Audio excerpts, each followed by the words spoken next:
Respondendo dúvidas número 2 do livro do jogador do D&D, 5ª edição. Regras do D&D 5e. Uma produção RPG Next. Seja bem-vinda, seja bem-vindo a mais um Regras do D&D 5e. Eu sou o Rafael47 e nesse episódio irei responder mais dúvidas que foram enviadas para o RPG Next através de nossos posts, formulários e redes sociais que os jogadores e os ouvintes têm sobre o livro do jogador do RPG Dungeons & Dragons 5ª edição. Então, vamos lá!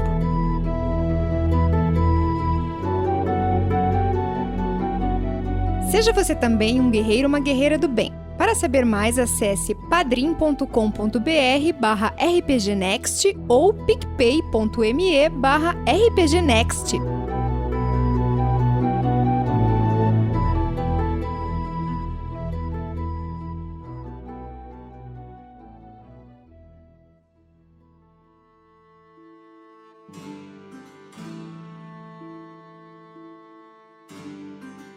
A primeira dúvida foi enviada através do formulário do site e quem perguntou foi o Diogo Pietrani, idade 39 anos, com a profissão de economiário, essa é nova para mim, na cidade de Nova Friburgo, estado do Rio de Janeiro. País, Brasil, claro. Assunto, tem uma dúvida. Amigos, mais uma vez preciso da ajuda de vocês. Estou tendo problemas com um mestre e um jogador que não chegam a um acordo sobre a manobra ataque desarmante do guerreiro. O cara que realiza a manobra diz que, se ele derrubar, ele pode pegar a arma do adversário do chão no exato momento em que a manobra acontece. O mestre diz o contrário. Ele lê que não pode pegar e que o cara que foi desarmado pode pegar a arma de volta por ser uma ação simples que não gasta ataque ou movimento. Por favor, só vocês para resolverem esse problema. Chapolin Colorado. Vamos lá então, Diogo. Olha só, vamos começar revendo algumas regras antes de a gente pensar numa resposta para isso, tá bom? A classe do guerreiro, quando atinge o 3º nível, ele pode escolher um arquétipo marcial. E aí o livro diz o seguinte: você escolhe um arquétipo, o qual se esforçará para seguir as técnicas e estilos de combate dele. Aí você pode escolher entre campeão, cavaleiro arcano ou mestre de batalha. Então, o que o Diogo está falando aqui, desse movimento, dessa manobra chamada ataque desarmante, é um movimento que vem desse arquétipo marcial mestre de batalha do guerreiro. E ele diz o seguinte: aqueles que emulam o arquétipo de mestre de batalha empregam técnicas marciais passadas de geração em geração para o mestre de batalha, tá? E aí ele possui o quê? Manobras. Essas manobras, tem várias, né? E elas gastam dados de superioridade, que geralmente é um dado de 8 faces e depois esse dado vai melhorando, mas no 3º nível, o guerreiro começa com 4 dados de superioridade. E aí, quando ele quer fazer esse ataque desarmante, que é essa manobra, diz o seguinte: quando você atingir uma criatura com um ataque com arma, você pode gastar um dado de superioridade para tentar desarmar o alvo, forçando a derrubar um item, a sua escolha, que ele esteja empunhando. Então perceba que até aqui, esse ponto aqui da frase, é um ataque com arma. Então não importa se é uma espada ou se é um arco e flecha. Você poderia desarmar um inimigo à distância usando o seu ataque com arco e flecha ou atacando uma adaga, esse tipo de coisa. Continuando. Você adiciona o dado de superioridade na jogada de dano do ataque e o alvo deve realizar um teste de resistência de força. E aí, se ele fracassar, ele derrubará o objeto escolhido. Aí o objeto cai aos pés dele. No caso, cai aos pés de quem? Do inimigo. Porque se eu estiver à distância com arco e flecha e atirar uma flecha com a intenção, além de causar dano, de desarmar o meu inimigo, não tem como a arma sair da mão do inimigo e parar no meu pé à distância. Então cai aos pés do inimigo, beleza? Então tá, até aqui tá beleza. Então imagina que você tá na frente do seu inimigo lutando, e aí a arma caiu e está no pé, aos pés do seu inimigo. Agora, o que a gente tem que entender é o seguinte: existe, na página 190 do livro, regras sobre movimento e posição. Ele diz o seguinte: em combate, personagens e monstros estão em constante movimento, frequentemente usando movimento e posição para ganhar vantagem. Aí tem uma caixinha de texto que fala assim, ó, interagindo com objetos à sua volta. Aqui estão alguns exemplos do que você pode fazer em conjunto com o seu movimento e ação. Significa que, Se o seu personagem está se movendo, ou ele tem movimento para poder se deslocar, e ele tem a sua ação para poder realizar alguma coisa, então entende-se que o seu personagem pode usar a sua ação e seu movimento, ou mais um, ou mais outro, para fazer uma dessas ações aqui que tem várias. Lembrando que o livro não deixa claro o que exatamente gasta movimento e o que exatamente gasta uma ação. E é por isso, Diogo, que o seu mestre com esse jogador estão tendo essas discussões, porque um vai entender a regra de um jeito e o outro vai entender de outra, mas o livro deixa isso em aberto, tá? Mas eu vou dar minha interpretação aqui sobre o que pode ser feito já já. Então, por exemplo, olha só. Você pode, usando aqui o seu movimento e ação, sacar ou guardar uma espada. Então, se você de repente diz que saiu em movimento em direção ao inimigo e pretende atacar ele, se você tiver com uma espada guardada, você saca a espada. Não precisa gastar uma ação para tirar a espada e nem para guardar ela, tá? Outro, abrir ou fechar uma porta. Então a porta não vai contar o movimento a mais. Retirar uma poção da mochila. Pegar um machado do chão. Pronto. Pegar um machado do chão. E aí, ele pode, até aqui, pegar esse item sem problema algum, certo? Concordem comigo? No entanto, vou continuar aqui com outras regras, então vou parar aqui nessa lista e vou partir para outras regras. Então, até então, pegar um machado no chão faz parte do seu movimento e ação. Então, nada impede de que o personagem que acabou de desarmar o seu inimigo possa pegar essa arma do inimigo, certo? Beleza. Mas existe aqui o seguinte, mais regras que são movimentos especiais descritas no livro do mestre. A primeira é Overrun, que é basicamente você atravessar o seu inimigo, mas na base da força. Você vai,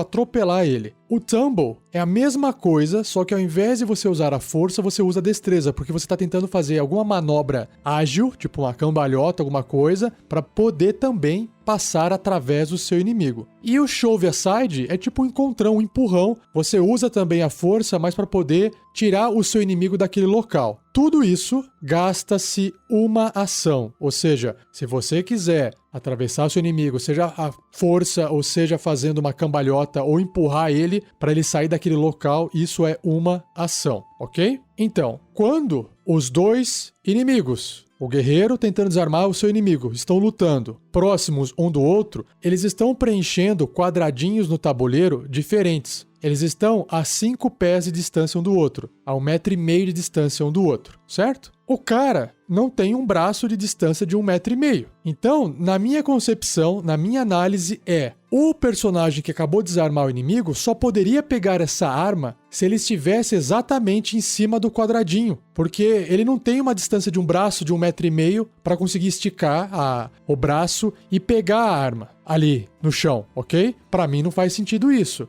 E se o personagem que acabou de desarmar o seu inimigo quer pegar essa arma, ele tem que passar por aquele quadradinho que o inimigo se encontra. Só que, para ele poder fazer isso, ele teria que gastar uma ação. Então, na minha compreensão, funcionaria assim. O guerreiro tá lutando na vez dele contra o seu inimigo. Aí, ele desarmou aquele inimigo e aí aquele item cai no chão. Beleza? Ok. Só que esse guerreiro não pode pegar a arma do chão porque ele teria que gastar uma ação para poder passar pelo seu inimigo, no espaço em que a arma se encontra e onde o inimigo também se encontra. E aí o movimento vai contar como um local, um quadradinho de movimento de terreno difícil. O movimento é dobrado. Beleza. Só que aí é a vez do inimigo. E na vez do inimigo, ele pode, na sua vez, pegar a arma do chão e voltar a lutar. Aí você fala assim, porra, mas aí pra que serve esse ataque? Qual que é a vantagem desse ataque, certo? Se eu tô desarmando ele, depois ele pode pegar a arma de volta. Claro, vai depender de uma série de fatores. Ele pode estar sendo desarmado, sei lá, num local que a arma pode cair num buraco,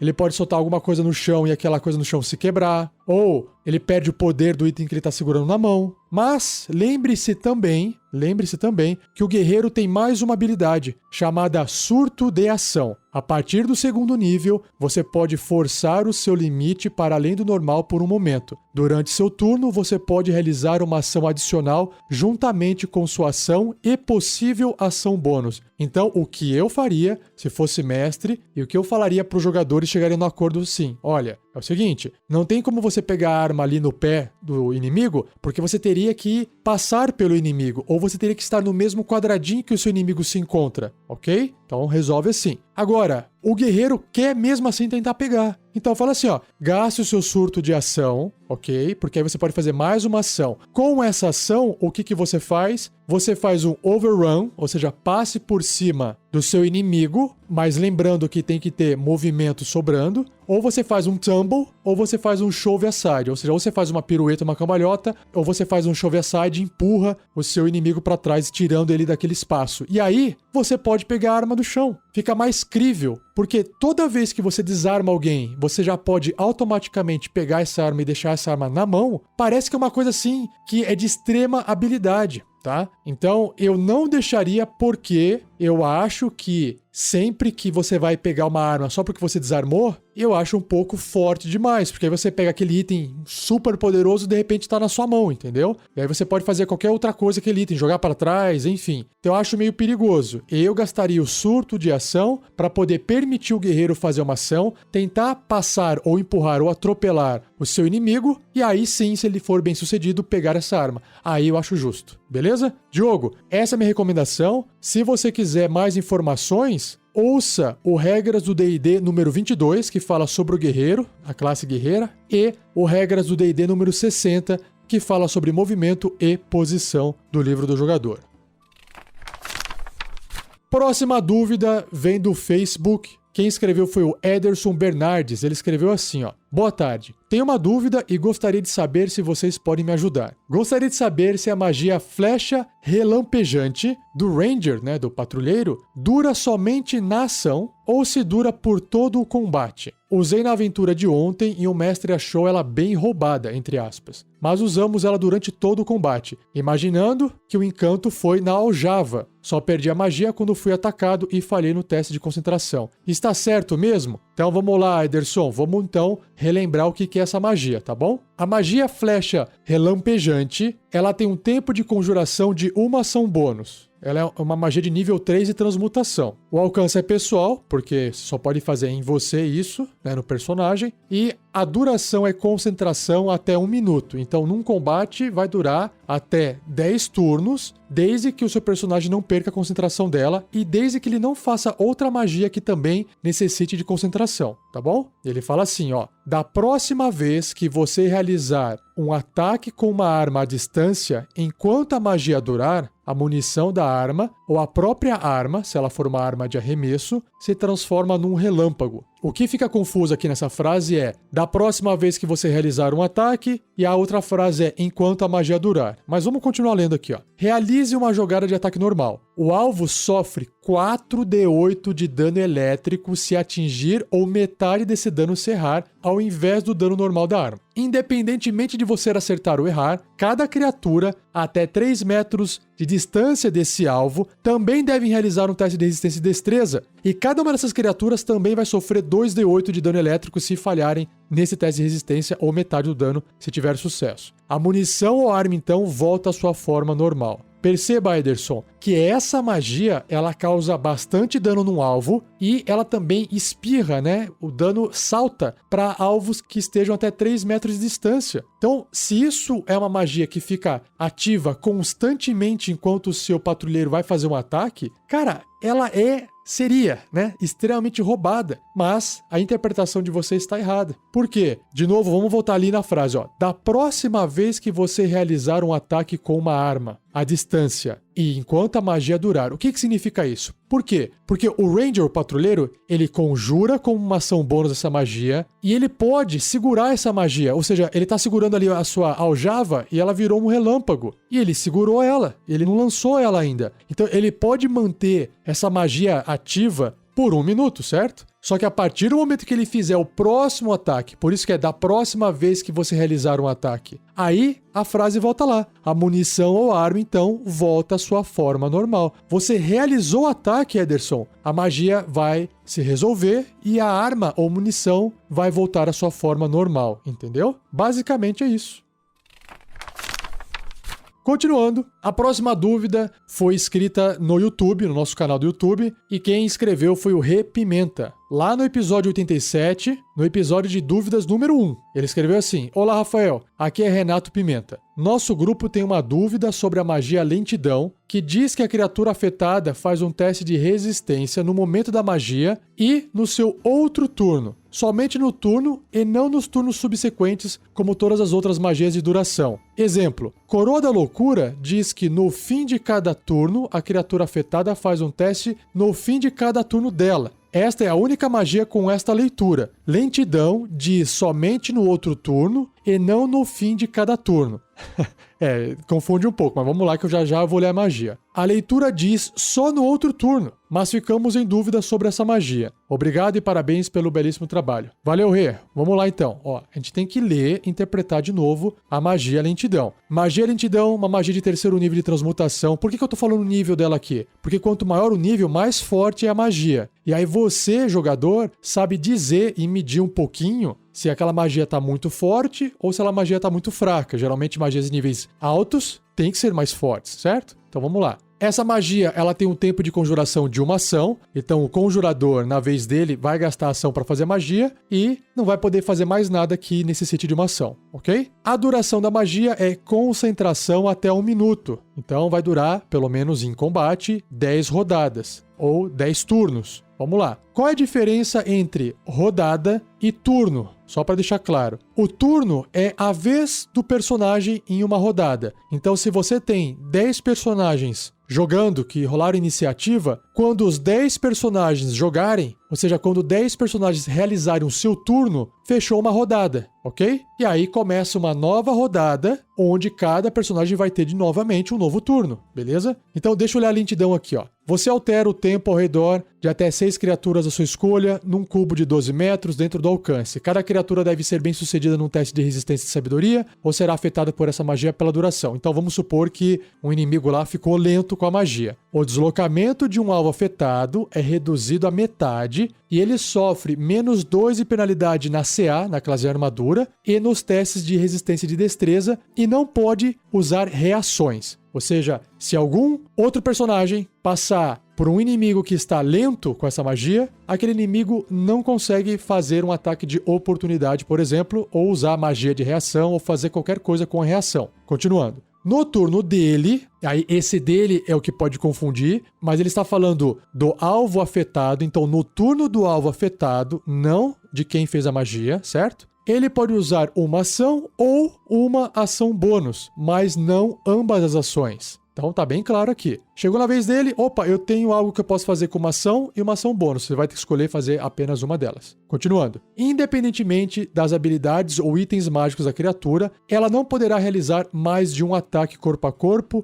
ou à distância durante o turno dela. Ou seja, se é guerreiro e tem mais ações para fazer, ou se tem, por exemplo, 2 armas, uma em cada mão, não vai fazer 2 ataques. Resumindo, a lentidão vai limitar o número de ataques da criatura para uma ação ou uma ação bônus. Se a criatura tentar conjurar uma magia com tempo de conjuração maior do que uma rodada, porque tem algumas magias que têm esse tempo, jogue um D20. Se sair 11 ou mais, ou seja, 50% de chance disso acontecer, a magia não surte efeito até o próximo turno da criatura e a criatura deve usar a sua ação nesse turno para completar a magia. Se ela não puder, a magia é perdida. Em outras palavras, você tem 50% de chance de não conseguir completar uma magia que tem um tempo de conjuração maior do que uma rodada, porque você tá meio lento e aí você se desconcentrou e não conseguiu finalizar a magia. Agora, se você tirou 11 ou mais nesse D20, você ainda usa sua ação no seu turno, completa a magia e ela vai funcionar, ok? Então ela começou no seu turno, passou uma rodada, voltou pro turno, né, da criatura que tá lenta e ela completa a magia gastando de novo a ação dela. Agora, para finalizar a lentidão, uma criatura afetada por essa magia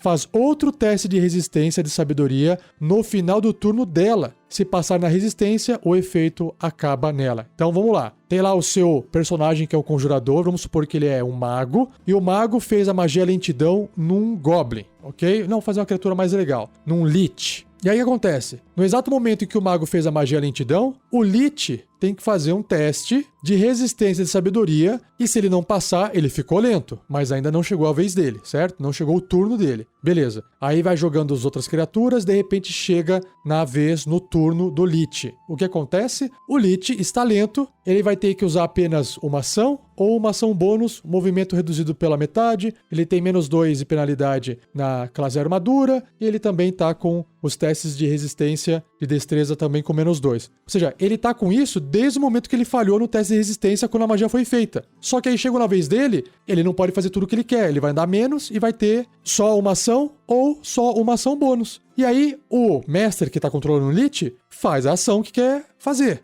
E aí vai encerrar o turno do Lich, porque o Lich já não tem mais nada pra fazer. Ele faz um novo teste de resistência e sabedoria. Se ele passar, a lentidão já funcionou de qualquer forma, certo? Só que aí ele se livra do efeito da lentidão. Agora, se ele falhar, ele continua lento. Deu pra entender? Ele continua lento enquanto o mago está mantendo a magia usando a concentração dele. Porque se ele também interromper a magia ou perder a concentração, a magia lentidão para de funcionar. Ficou claro, Rê Pimenta? Tudo bem? Agora, Rê, você comentou da magia chamada Coroa da Loucura. Vamos ver então a Coroa da Loucura aqui, para ver se ela é parecida, se ela é igual à lentidão. Coroa da Loucura também é uma magia que tem que ser mantida com concentração, ou pelo menos pode ser mantida até 1 minuto, a mesma coisa. E a forma que ela funciona é muito parecida em termos mecânicos, apenas o efeito vai mudar, né? Um humanoide à sua escolha, que você possa ver dentro do alcance da magia, deve ser bem sucedido num teste de resistência e sabedoria, ou ficará enfeitiçado por você pela duração. E aí, enquanto o alvo estiver enfeitiçado, dessa forma, uma coroa retorcida de ferro dentado aparece na cabeça dele e a loucura brilha em seus olhos. Essa criatura enfeitiçada deve usar a sua ação antes de se mover, em cada um dos turnos dela. Então, de novo, quando você fez a magia, apareceu uma coroa lá, se essa criatura falhou no teste de resistência e sabedoria. Chegou na vez dela, chegou no turno dela. Aí que entra essa parte do texto. A criatura enfeitiçada deve usar a sua ação antes de mover. Não pode mover e depois usar a ação. Tem que usar a primeira ação para depois mover. E aí, continuando aqui, ó. Em cada um dos turnos dela, para realizar um ataque corpo a corpo contra uma criatura, diferente de si mesma, que você escolher mentalmente. Ok? O alvo pode agir normalmente no turno dele se você não escolher uma criatura ou se você não estiver dentro do alcance. E, nos turnos subsequentes, você deve usar a ação para manter o controle sobre o alvo ou a magia termina. Igualmente, o alvo pode realizar um teste de resistência de sabedoria no final de cada um dos seus turnos, e aí, se ele tiver sucesso, a magia termina. Exatamente como a magia lentidão. A criatura fica com essa coroa da loucura no turno dela. No final do turno dela, ela pode fazer novamente um teste de resistência de sabedoria. Se ela passar, a magia acaba, e se ela falhar, você pode continuar usando essa magia. Tudo bem? Ficou claro agora, Rê? Espero que sim, cara. Um abraço, então. Valeu! Novamente, eu tenho uma dúvida do Diogo Pietrani, só que agora ele escreveu lá no episódio 21 do Regras do D&D 5e, da classe Druida, e ele escreveu assim: Opa! Bom dia, povo! Surgiu uma dúvida muito pertinente sobre o druida. Se ele estiver na forma de um animal que tenha menos de 100 pontos de vida e for alvo da magia de nível 9, chamada Palavra de Poder Matar, ele morre? Então, antes de responder essa pergunta, Diogo, vamos entender o que você escreveu aqui, ó. Então, vamos relembrar uma habilidade do druida, que é a seguinte: quando você se transforma, você assume os pontos de vida e dados de vida da criatura. Quando você reverte a sua forma normal, você retorna ao número de pontos de vida que tinha antes de se transformar. Porém, se você reverter como resultado de ter caído a 0 ponto de vida, todo o dano excedente será transferido para a sua forma normal. Por exemplo, se você sofrer 10 pontos de dano em forma animal e tiver apenas 1 ponto de vida restante, então, por exemplo, se você se transformou num lobo, e aí você só tem 1 ponto de vida na forma do lobo, ok? Você reverte para a forma do seu personagem original, vamos supor que você seja um druida humano, e você sofre ainda 9 pontos de dano na forma humana, ok? Contanto que o dano excedente não reduza você a 0 ponto de vida, você não cai inconsciente. Então, por exemplo, o seu druida tem 15 pontos de vida e ele se transformou num lobo de 10 pontos de vida, só para exemplificar. Se esse lobo, que tem 10 pontos de vida, tomou dano e ele ficou com 1, quando ele levar dano novamente, você vai voltar a ser humano. Só que você tem 15 pontos de vida. Então, por exemplo, se você tiver nessa situação 15 pontos de vida do druida e mais 1 ponto de vida do lobo, e você tomou 15 pontos de dano, você vai perder 1 pontinho de vida do lobo, vai sobrar 14, certo? Esses 14 vão passar pro seu personagem, que tem 15, ele vai ficar com 1, então ele tá de boa, tá vivo, tá fazendo tudo normalmente, porque é assim que no D&D funciona. Você só para de agir, só cai inconsciente quando você atinge 0 ponto de vida, beleza? Ok. Agora a gente tem que entender o que é a palavra de poder matar, que é uma magia de 9º nível. Então, spoilers aqui para episódios futuros. Ela diz o seguinte, ela é curtinha, ó. Ela tem um tempo de conjuração de uma ação, o alcance 18 metros, componentes verbal e ela é instantânea. E como é que ela funciona? É assim, ó. Você profere uma palavra de poder que pode compelir uma criatura que você possa ver, dentro do alcance da magia, que são os 18 metros, a morrer instantaneamente. Você tá tipo apontando assim um dedo, na verdade você não tá nem apontando o dedo, você só tá falando, porque componentes verbais, né? Você não precisa nem mexer o braço, você só fala do tipo, morra, ou você vai morrer, morra agora, não importa. Ela tem que estar a 18 metros. E você tem que estar vendo ela, tá? Ela não precisa nem conseguir te ouvir. É você que tem que conseguir falar. Ela não precisa nem te entender também, tá bom? O poder tá na palavra de quem faz a magia e não em quem tá ouvindo. E aí você tá falando pra ela morrer de forma instantânea. E aí esse alvo escolhido, se ele estiver com 100 pontos de vida ou menos, ele morre. Do contrário, essa magia não produz efeito. Perceba que não tem teste algum. Se o alvo estiver com 100 pontos de vida ou menos, ele morre instantaneamente. Caso contrário, a magia não surte efeito algum. Então foi isso que o Diogo Pietrani perguntou. Olha, se o druida estiver numa forma animal que tenha 100 pontos de vida e ele for alvo dessa magia, ele morre? A resposta pra mim, a forma animal dele morre, mas quem não morre é o druida. O druida continua vivo, ok? Por quê? Porque ainda estou aplicando a regra do druida, a regra de transformar em animal do druida, como sendo algo primário, e a magia vem para poder remover os pontos de vida de uma criatura, tá bom? Lembrando que o druida tá numa forma animal. Então, se ele perdeu ali 100 pontos de vida e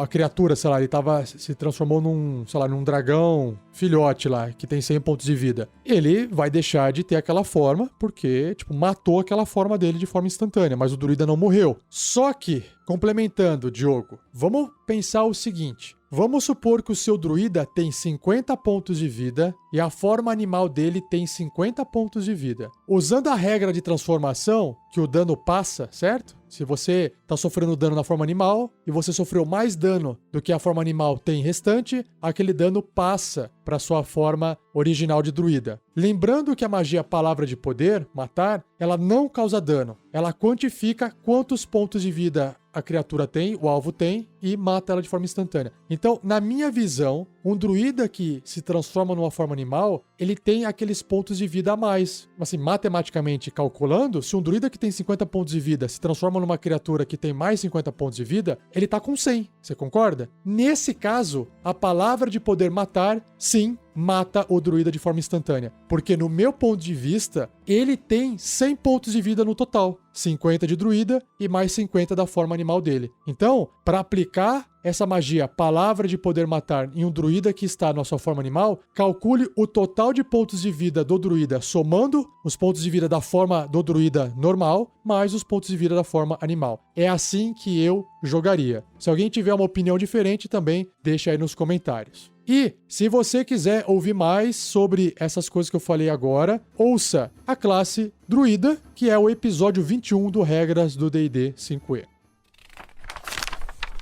Continuando, Fabrício Goulart, ele escreveu no episódio número 81 do Regras do D&D 5e, lá onde eu falo sobre 13 magias de nível 2 transmutação. Ele fala assim, ó. Rafael47, tudo bem? Tudo bem, Fabrício? Tenho escutado bastante os podcasts do RPG Next e particularmente gosto bastante das duas séries Regras do D&D 5e e Tarrasque na Bota da aventura, né, atual. Na verdade, essa aventura já terminou de ser publicada, a parte 1, Storm King's Thunder. Ela vai ter continuidade ainda. Se você tiver no futuro, talvez ela também até já tenha acabado todas essas outras partes. Continuando. Muito bom trabalho e tudo muito bem editado e divertido. Obrigado, Fabrício. Estou comentando no YouTube para poder ajudar no algoritmo mostrar para mais pessoas esse incrível trabalho de vocês. Obrigado!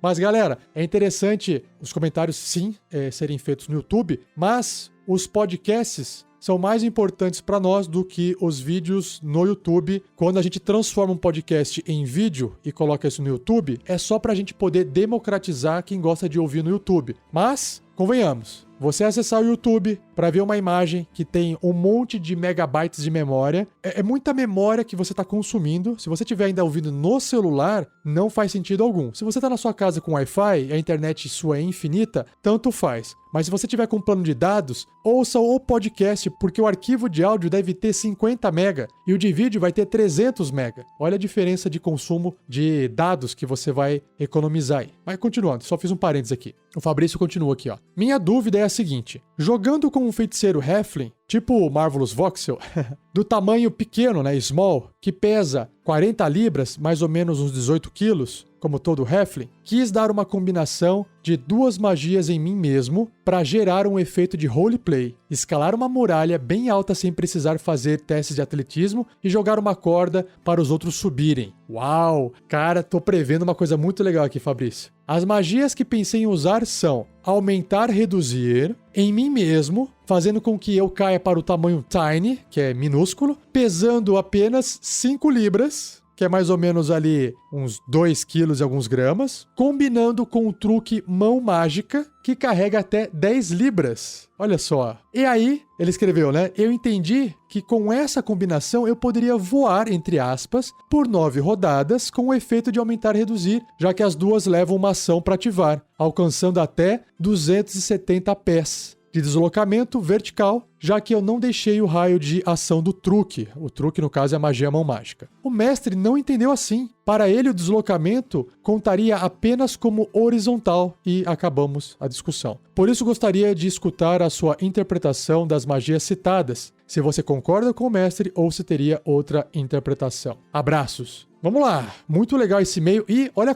deixa eu só bater palma aqui, ó. Fabrício, você tá de parabéns. Que ideia genial. Que ideia fantástica. Gente, jogar RPG não é a mesma coisa que jogar videogame. Não é a mesma coisa que jogar board game. Porque no board game ou no videogame, geralmente as coisas são planas. Acontecem no 2D, no chão, né? Claro que se você tem um FPS, um jogo de tiro, você pode tirar pra cima, né? Jogos que são 3D, você tem o espaço 3D. Mas você tá jogando ali o RPG no tabuleiro, você acha que o mundo é 2D. Não, gente, o mundo é 3D. Uma bola de fogo é uma bola de fogo e não é um círculo de fogo. É por isso que ela tem um raio, ok? E é um raio da esfera. Quando você lê a parte de magias, ela descreve o volume que a magia alcança. Então, por exemplo, não é um quadrado, é um cubo, é um objeto tridimensional, é um volume. Não é, por exemplo, um triângulo, é um cone. Ou seja, o mundo é 3D. Então, você pode voar para frente, para trás, para cima, para baixo, para qualquer lugar que você quiser. Se você quer se deslocar para cima, tudo bem. Senão, você entraria dentro d'água e você não poderia jamais afundar. Você só pode nadar para frente, não pode afundar. Eu quero pegar o negócio lá no chão. Não posso, porque eu tô na água flutuando. Então, primeiramente, o mundo é 3D e não tem nada que impeça de você voar para cima. Então, assim, Fabrício, acessando a descrição da magia aumentar e reduzir e a mãos mágicas, sim. Porque olha só, aumentar e reduzir é uma magia que tem a duração de concentração até 1 minuto, certo? Então, chegou no turno do personagem, ele fez a magia aumentar e reduzir, ficou pequenininho, reduziu, e ele tá mantendo essa magia com concentração. Então, ela vai durar até 1 minuto. Então, esse foi o seu turno. Aí, vamos supor que você está num combate, passou o turno das outras criaturas e fechou uma rodada, voltou pro seu Halfling Sorcerer, certo? E aí ele fala assim, bom, mantendo essa magia com concentração, vou me manter pequeno, eu vou agora conjurar, usando a ação Mãos Mágicas, que também dura 1 minuto, porque você conjura, a mão aparece. Só que, como essa magia não precisa de concentração para ser mantida, ela não interfere na magia de reduzir, certo? E a magia Mãos Mágicas, ela descreve o seguinte, ó. Uma mão espectral flutuante aparece num ponto à sua escolha dentro do alcance de 9 metros, ou seja, pode ser do seu lado. A mão permanece pela duração de 1 minuto, ou até que você dissipe-a com uma ação. A mão some se estiver a mais de 9 metros de você, ou se você conjurar essa magia novamente. Então,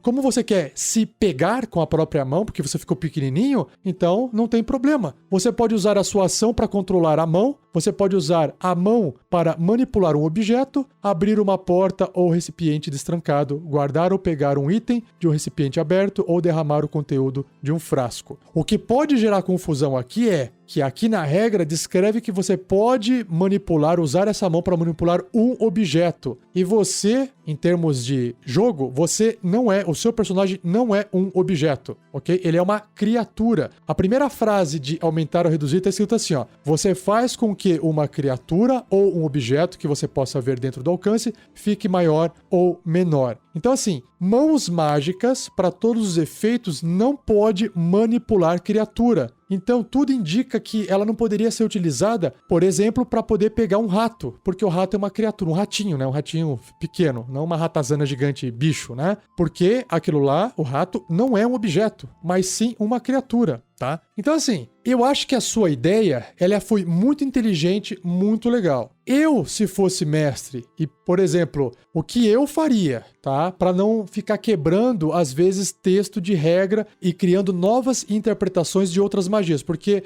tem magia que sim, só vai afetar o objeto, e vai ter magia sim que só vai afetar a criatura, e tem magia que afeta os dois. Como mãos mágicas não afeta criatura, você não pode manipular uma criatura, mas sim apenas objeto, o que eu faria para resolver o seu problema, Fabrício? Simples. Você, no tamanho pequenininho, super pequenininho, né?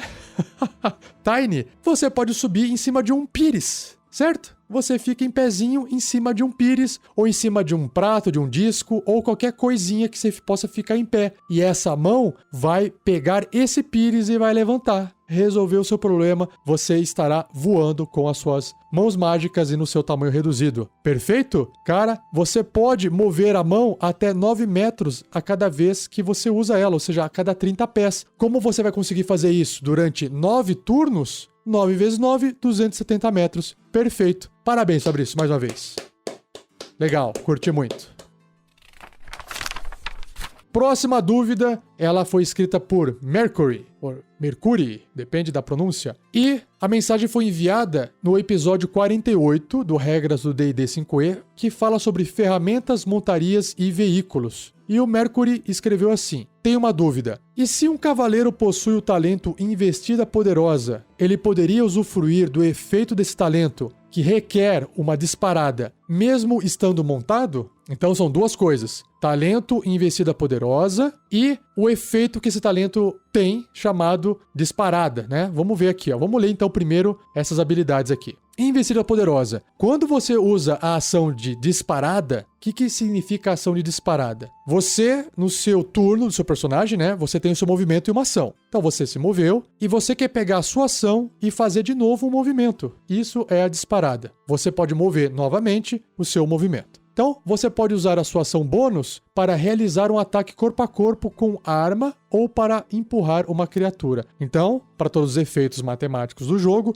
o seu personagem poderia se mover usando o movimento, depois se move novamente usando a disparada, porque gastou ação, e no final desse novo movimento, usando a ação bônus, faz um ataque corpo a corpo. Essa é a Investida Poderosa. Continuando. Se você se mover pelo menos 3 metros em linha reta, imediatamente antes de realizar essa ação bônus, você pode tanto ganhar mais 5 de bônus na jogada de dano do ataque, se você escolher realizar um ataque corpo a corpo e atingir, ou empurrar o alvo até 3 metros de você, se você escolher empurrar e for bem sucedido. Beleza, ok? Agora, quando o Mercury falou de um cavaleiro, imaginei ele que pode ser um personagem montado num cavalo, que isso é um cavaleiro, não classe cavaleira, é uma pessoa montada num cavalo. Existe aqui uma regra sobre isso, e tem aqui o combatente montado, ou seja, todo personagem que subir numa montaria, ele pode se tornar um combatente montado. Só que vocês têm que ver a seguinte regra, que é a regra controlando uma montaria. Vamos ler aqui para vocês, ó. Enquanto você estiver montado, você tem duas opções. Você pode tanto controlar a montaria ou permitir que ela haja de forma independente. Criaturas inteligentes, como dragões, agem de forma independente. Você pode controlar uma montaria apenas se ela foi treinada para aceitar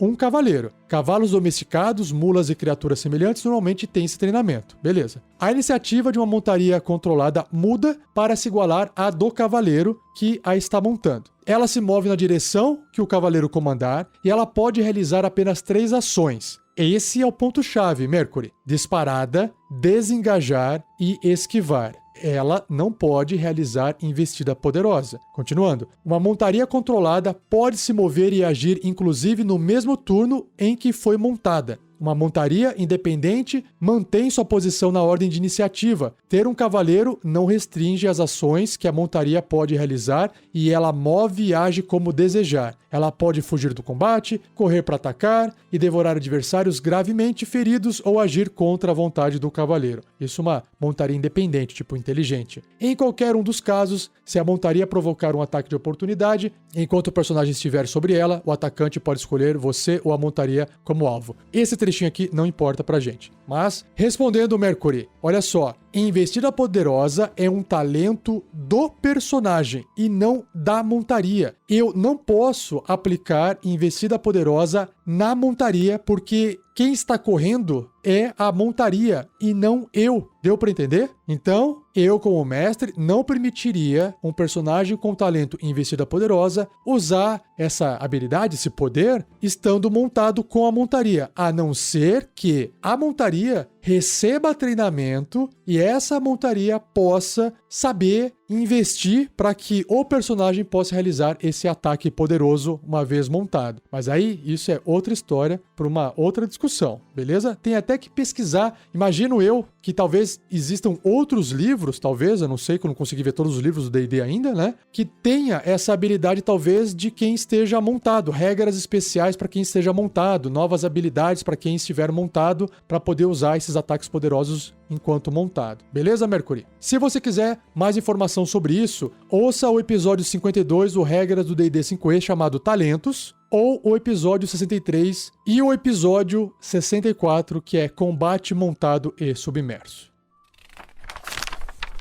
Vamos agora para a penúltima dúvida do cast de hoje, que foi escrita pelo Gleison Oliveira, lá no episódio 52, sobre talentos. Ele escreveu assim, ó: Boa tarde, gostaria de tirar uma dúvida. O talento ambidestro faz com que eu possa usar duas armas de uma mão, ou que eu posso usar uma arma de uma mão e outra leve? Ele fez essa pergunta. Por que no combate com duas armas o normal é usar duas armas leves? Então vamos lá. Vamos primeiro entender a regra básica, depois o talento. A regra básica é combater com duas armas. Quando você realiza a ação atacar e ataca com uma arma corpo a corpo, leve, que está empunhando em uma mão, por exemplo, uma adaga, uma machadinha, armas corpo a corpo leve. Você pode usar uma ação bônus para atacar com uma arma corpo a corpo leve, diferente, que está empunhando na outra mão. Então você pode, por exemplo, ter uma espada curta e uma adaga, por exemplo. A espada curta, ela é leve e você pode atacar com ela, e a adaga também é leve, você pode atacar com ela. Você pode ter duas espadas curtas, não tem problema nenhum. Só que você não adiciona um modificador de habilidade ao dano desse ataque extra, a menos que o modificador seja negativo. Então, se você, por exemplo, tem força 12, que é um modificador de mais 1, no primeiro ataque com a espada curta, você vai causar lá o dano da espada, mais 1. Só que se você estiver usando uma espada curta também na outra mão, e você usar ação bônus para fazer esse segundo ataque, apenas o dano da espada se aplica. Aquele mais 1 não entra. Só vai entrar se for negativo, ou seja, se você tiver força 8, o que te concede um menos 1 nos danos, nesse caso você vai aplicar menos 1 no dano depois que você rolar o ataque da arma. Então se você tirou 1 no dado, menos 1,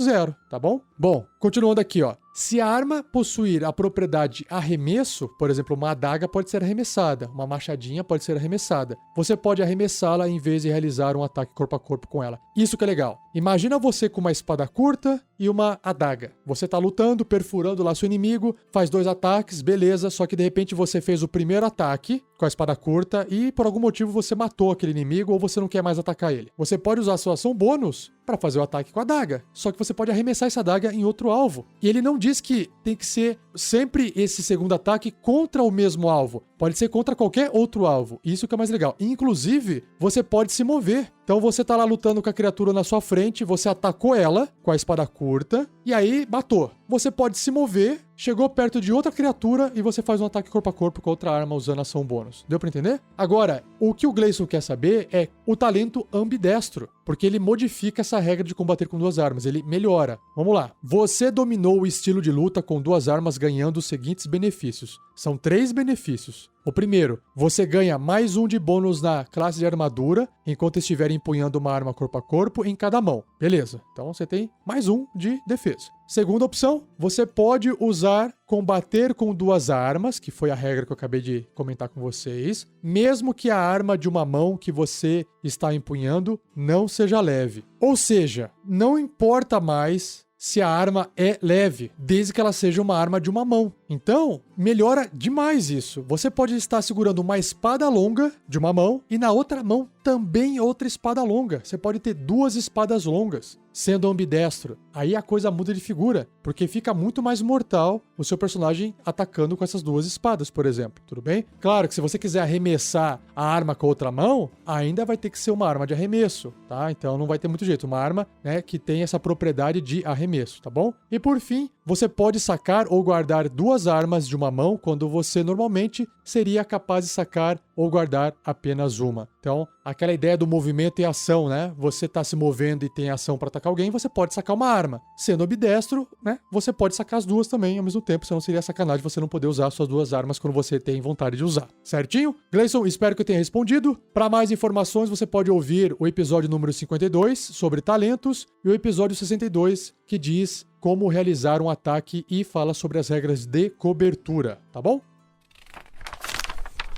E cheguei aqui na última dúvida que foi escrita e enviada pelo Dirija Bem. Aí, pessoal, dirija bem, hein?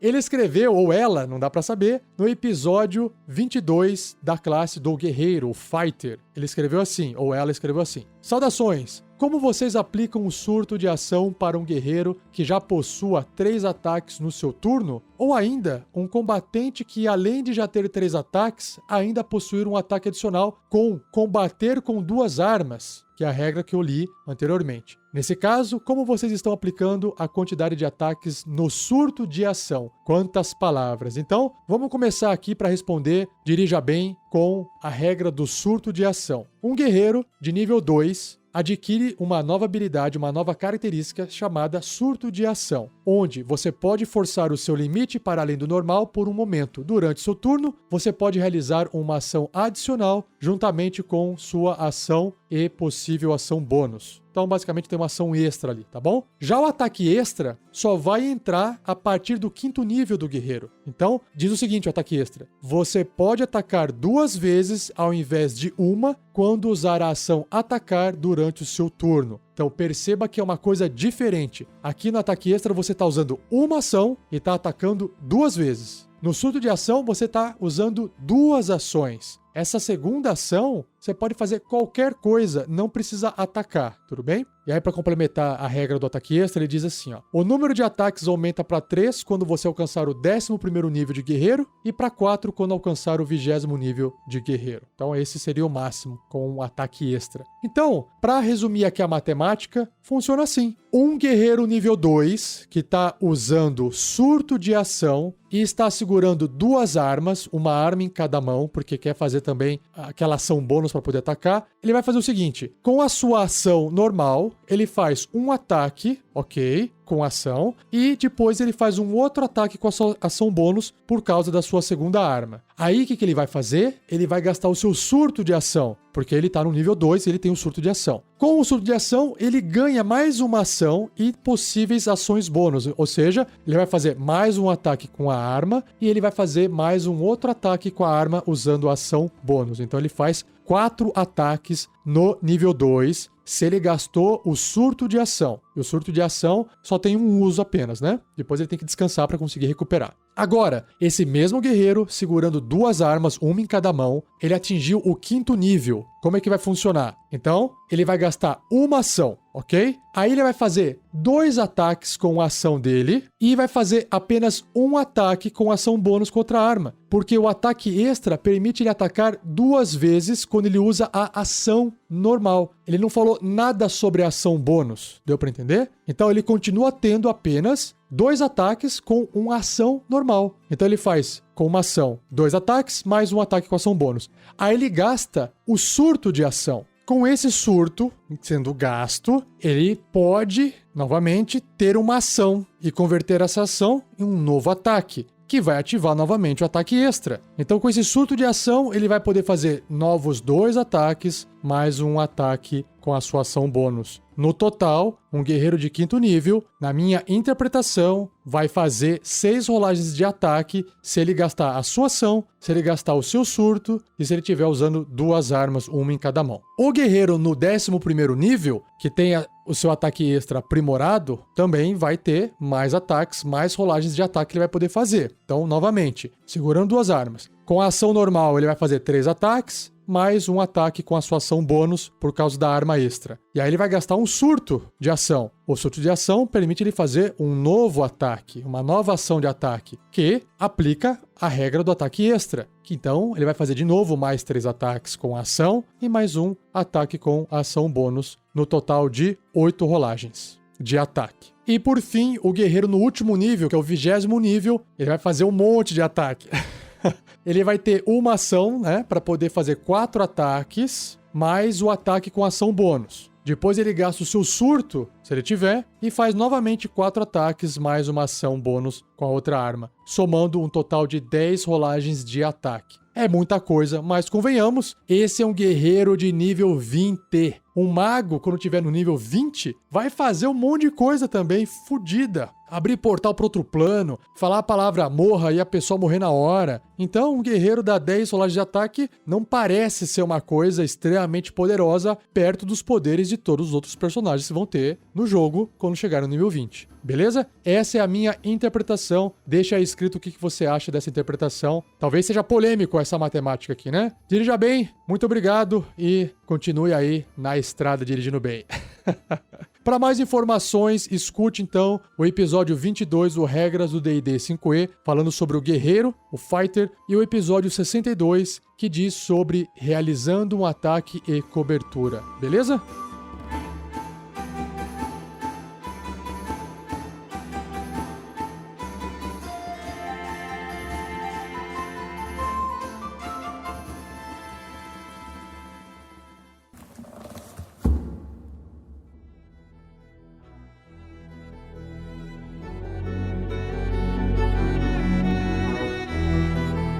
Ufa, terminei!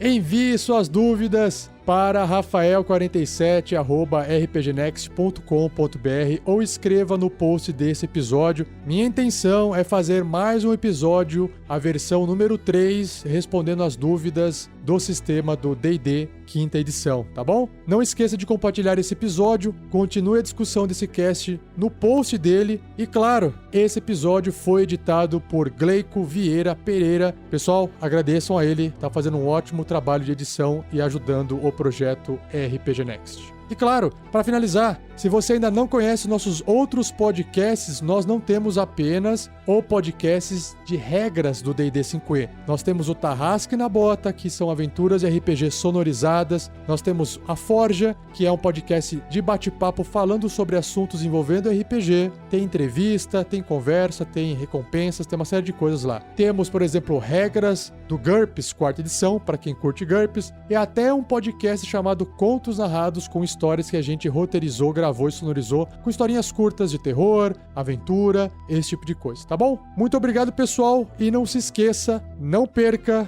o próximo episódio, onde eu irei falar para vocês, finalmente, as magias de 6º nível, começando com 7 magias entre as escolas de abjuração, adivinhação e encantamento. Beleza? Um abraço, obrigado e até o próximo episódio.